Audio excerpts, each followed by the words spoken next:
Opa, e aí, tudo bem com você? Bom, estamos começando mais uma nova aula e nessa aula é muito importante que você baixe o nosso pacote de pincéis.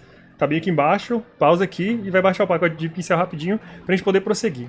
Como vocês viram, na aula passada a gente aplicou o estilo de sombreamento esfumaçado, que dá para fazer coisas incríveis só com isso aí, usando máscara de camadas e usando o próprio pincel para fazer sombras. E o Blend Mode também, Blend Mode é extremamente importante. Espero que você tenha praticado o suficiente para a gente poder prosseguir. Bom, baixe os pincéis e vamos para a aula. Então, para a gente poder começar, a gente tem que entender qual é o pacote de pincel que a gente tem e quais são as suas funcionalidades.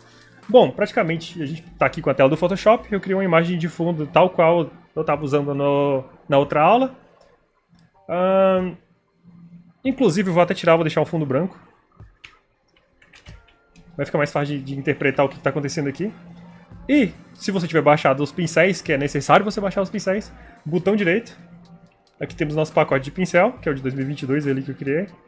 Ó, aqui a gente tem pincel comum, a gente tem borracha, a gente tem a ferramenta de rascunho, que é um pincel de rascunho, ele vai ter uma pintura diferenciada, ó. Deixa eu mudar a cor do pincel, né? Olha só. Ele faz uma ranhura. A gente tem o pincel de desfoque. Como funciona o pincel de desfoque? Ó, pintei. Aqui é como se você estivesse passando o dedo em cima do desenho no papel, que fica sujo. Você já deve ter feito isso. Tanto que o desenho da ferramenta tá ali, ó. Cliquei nela.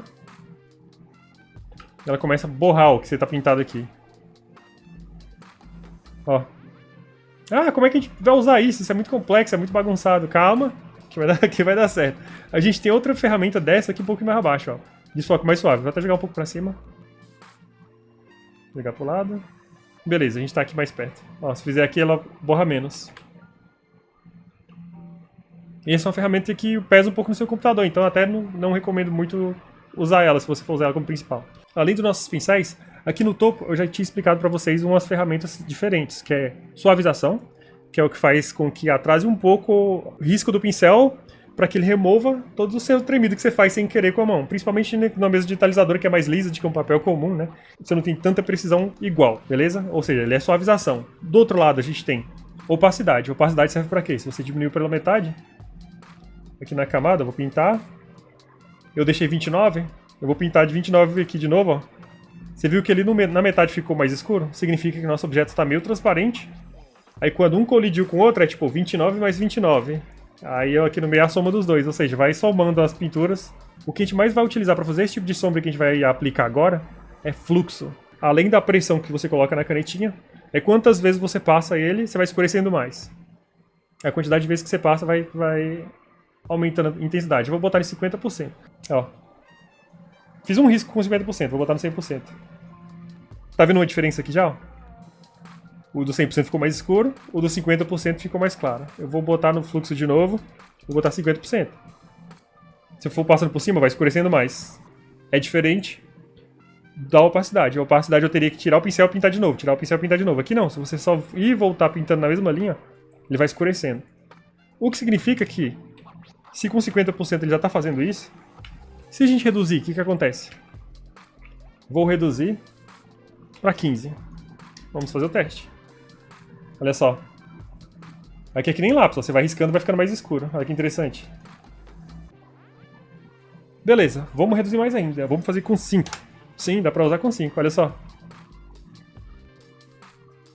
A gente vai pintando aqui, mas aqui, ó. Já tá começando a parecer um sombreamento de lápis. É diferente da pintura usando o esfumaçado. O esfumaçado fica muito preciso, muito liso. Aqui fica mais humanizado. Vou deletar de novo. Vamos fazer outra versão aqui. Só de teste. Ó, eu tô pintando mais forte. Tô jogando um pouco pra cima pra clarear. Isso aqui é exatamente o que você consegue fazer no papel. Claramente você faz mais rápido. E aqui tem Ctrl Z. E dá pra você imprimir várias versões sem precisar tirar uma foto e escanear. Olha que interessante. Massa, né? Se você quiser fazer outros experimentos, então você vai no botão direito nas ferramentas de novo. Vamos pegar o desfoque mais suave. E começar a passar aqui na metade pra ver o que acontece. Vou diminuir um pouco o pincel. Ó. É como se literalmente você estivesse passando o dedo para suavizar o teu sombreamento. Ou usando outra ferramenta que é utilizada em ilustração manual, né? Esfumio. Alguns chamam de esfuminho, mas eu chamo de esfumio. Olha só como é que tá ficando a pintura. Imagina agora aplicar isso aqui no desenho que você acabou de fazer aí na aula anterior. Inclusive recomendo você fazer isso. Tem outro tipo de pintura que eu não recomendo tanto, porque é um pouco mais complexo, mas também é praticável, que é o seguinte. Eu vou começar fazendo... Eu vou botar a suavidade dele em 45, porque senão não vai ter como fazer isso. Olha só. Pintei aqui mais escuro. Pintei um pouquinho mais claro, né? Vou usar o conta-gota segurando o Alt. Vou pegar com um pouco mais claro aqui, ó. Aí beleza, vou pintar de novo, já tá mais claro. Vou pegar com... Tipo, eu vou pegando o mais claro que ele fez em seguida e avançando. Que ele começa a criar uma pintura que vai até lá na frente. Parece a mesma coisa do que a gente fez ali na versão anterior. Só que mais complexa, quase que de graça, né? Deixa eu diminuir um pouco o fluxo. Aí, aqui vai funcionar um pouquinho melhor. Porém, fica com a impressão, dá a sensação, né, de ser pinceladas, parece feito de tinta. Olha aí, os dois chegam num resultado legal, parece feito à mão, e dá pra utilizar na outra pintura. Então agora eu quero que vocês pausem o vídeo e vá aplicar essa técnica aqui no desenho que a gente estava fazendo na aula passada. Não precisa deletar aquele desenho todo lá. Copia a pasta, faz uma versão nova, tira todo o sombreamento e começa a fazer do zero aqui. Claro, utilizando as cores certas, utilizando a cor de iluminação certa.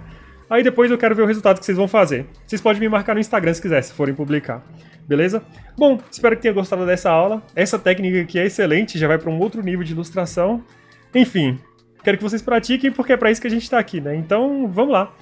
Falou e até a próxima aula.